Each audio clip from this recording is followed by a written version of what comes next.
I'm Cheryl Leach. In this exercise, we're going to be finding a limit, and then we're going to confirm our results using a graphing utility. All right, let's take a look at our limit. I have the limit as x approaches -1 of the rational expression x squared minus 1 all over x plus 1.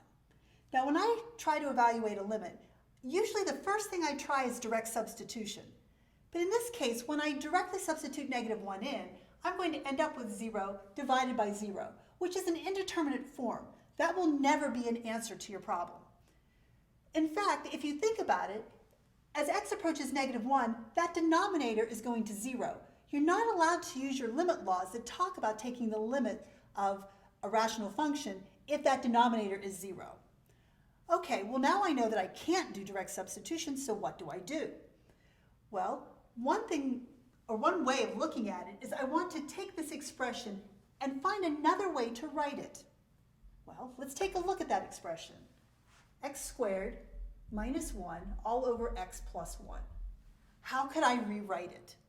Well, I noticed the numerator is a difference of squares, so that means I can factor it.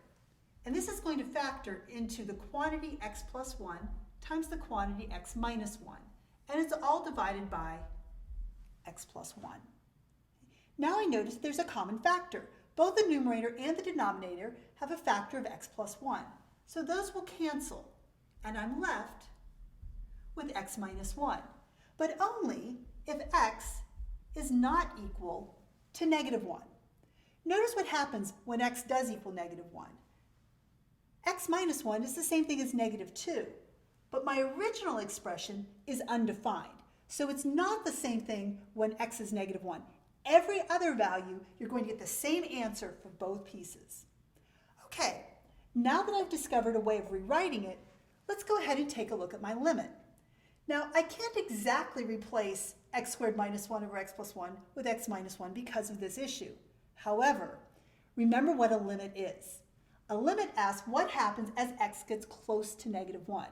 Notice I said gets close to -1. It never actually equals -1, which means that my expression x squared minus 1 all over x plus 1 and x minus 1 are the same. So I can rewrite this as the limit as x approaches -1 of x minus 1. In this form, I can do direct substitution. I'm going to have a -1 minus 1 or -2. So the limit of x squared minus 1 all over x plus 1 as x approaches -1 is a -2. Let's confirm this result using our graphing utility. So the first thing I'm going to do is sketch the graph x squared minus 1 all over x plus 1. So I'm going to enter that into my calculator. X squared minus 1 divided by x plus 1. And then graph it. You'll notice you get something that looks like a line, which shouldn't be surprising because I know that it looks just like x minus 1 as long as x is not equal to -1. Next, we're going to use our trace function.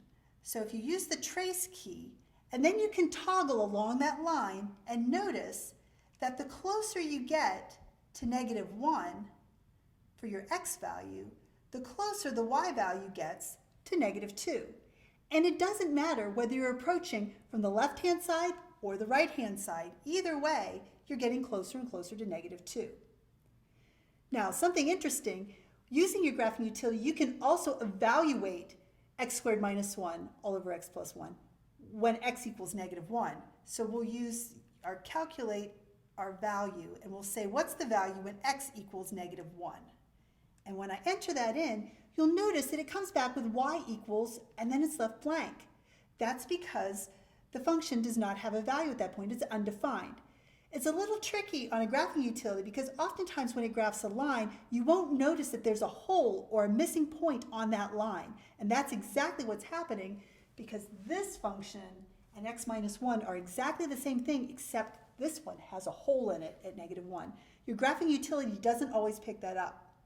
I hope this was helpful. Thanks.